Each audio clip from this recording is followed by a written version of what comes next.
Bum bum bum bum bum bum bum bum bum bum bum bum. The Peter Dislike Show. Bum bum bum bum bum bum bum. All right, once again, happy birthday to Mary Curry. She turns 158 years old today.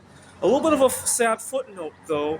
It makes me feel like how fast time is going because as a kid, I remember thinking that she has been gone for a little bit more than the amount of time that she lived. And now it's decades more than the time that she had lived. So it just goes to show how time has passed since then. That's another reason why I sometimes despise holidays. They serve as a reminder for the passage of time, right? When I've lived other places, obviously it doesn't apply in Phoenix, but when I've lived other places and I really enjoyed the summertime, the fact that we have so many holidays during the summertime, it kind of I felt. I know this is a little bit of a psychological issue, but I felt they caused time to fly during the summer.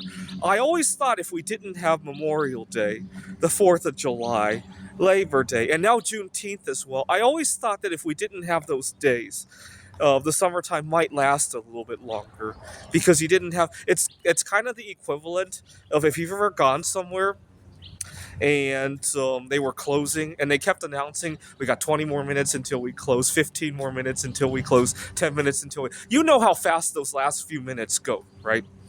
And I always thought the summertime holidays were the equivalent of that. I really did.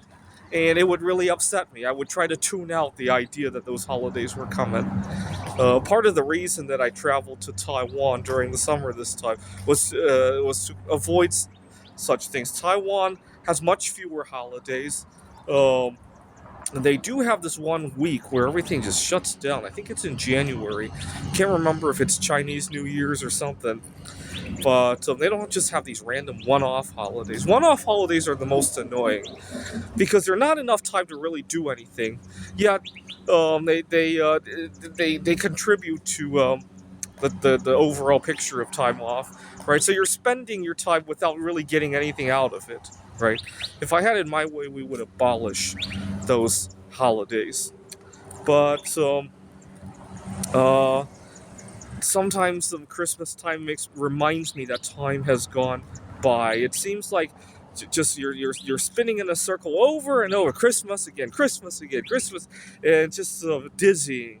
Especially if you start to remember what you were doing last Christmas and you haven't made as much progress as you had hoped that you would have, right? This year is not so bad, but other years I couldn't say the same thing, right? Especially last Christmas, my grandmother had just passed away, and I was getting nowhere with a lot of regards in life. The truth is, I was, but I wasn't seeing very much, right?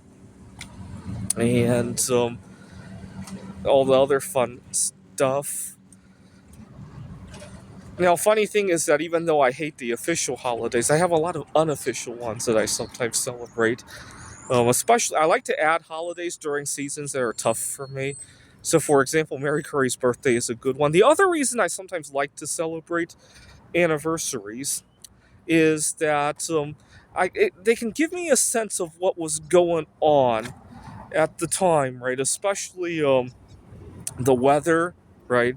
Um, so, for example, when I celebrate the anniversary of Mary Curie winning her Nobel Prizes, of when she discovered polonium, radium, of when she got married, and and when she became widowed. We're coming up to the 120th anniversary, right? Soon.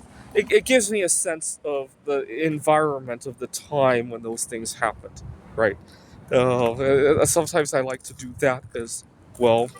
If it's my own personal anniversary, sometimes I feel like an anniversary is like the equivalent of going back to where it happened because you go back to where it was in the solar system, right? I sometimes almost feel that way. Uh, but and then it reminds me how many times I've celebrated this anniversary.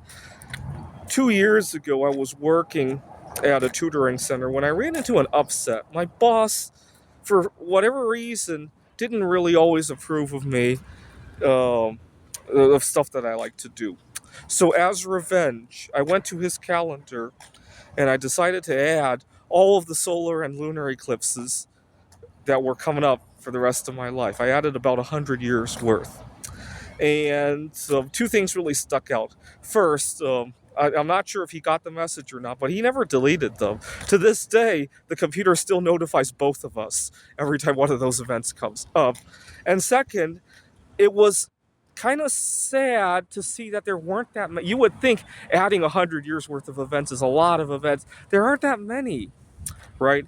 And then you remember how quickly in succession they come one after another, and yet there are not that many in a lifetime. That's just sad. That's just sad, right?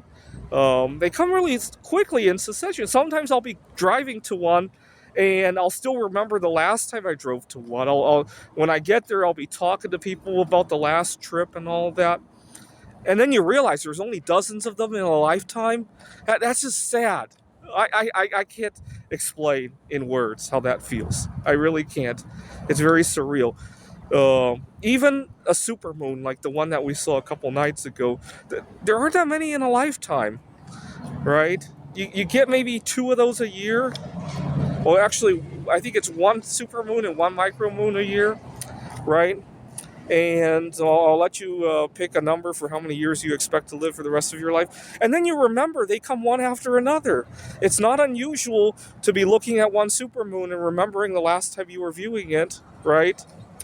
And and then I remember not that long ago, I was celebrating Mary Curry's birthday and thinking about how she's been dead for about as long as she lived. And now it's like 2 or 3 decades more. It's just crazy, right? This is the Peter Dislike Show. Bum bum bum bum bum bum bum bum bum bum bum bum.